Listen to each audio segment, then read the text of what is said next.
Deep in the heart of Trump country, a place where guns, God, and freedom rule, some of the locals, especially veterans, feel betrayed by the congresswoman representing them in Washington. What do you make of Liz Cheney? She's a piece of work. Carl Milner lost his leg in combat and likes to blow off steam at his gun range.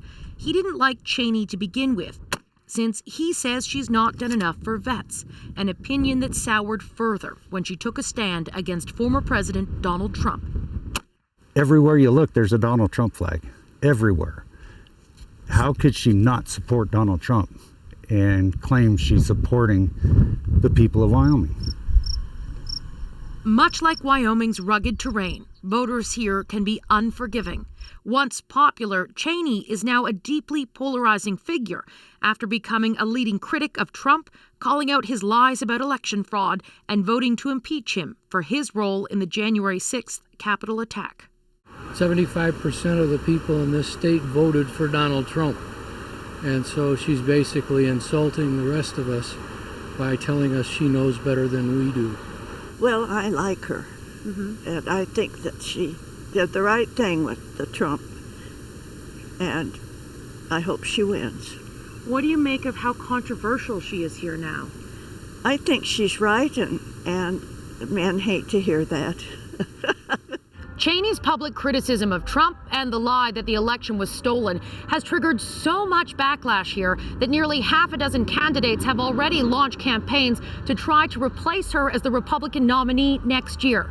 It's a battle for the future direction of the party, a test of Trump's influence and the ongoing impact of that lie. I could put a murderer on death row with less circumstantial evidence than we have to prove that there was massive fraud in that election. And we need to deal with that. Darren Smith is an attorney who is running against Cheney. He's using Trump's popular yet untrue claims as part of his campaign. You truly believe that the election was stolen? I believe that there was massive fraud in this election.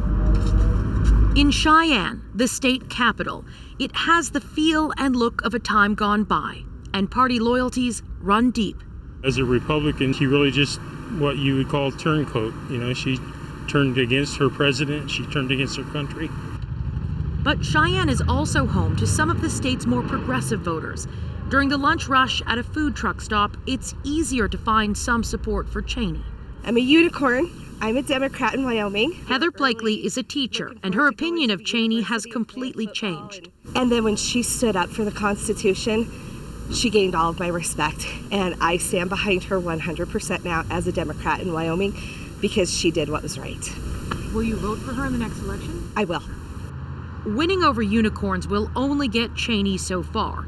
This is a state where conservative views are the norm, and that base is angry.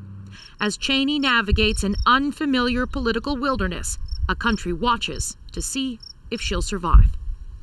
Katie Simpson, CBC News, Buffalo, Wyoming.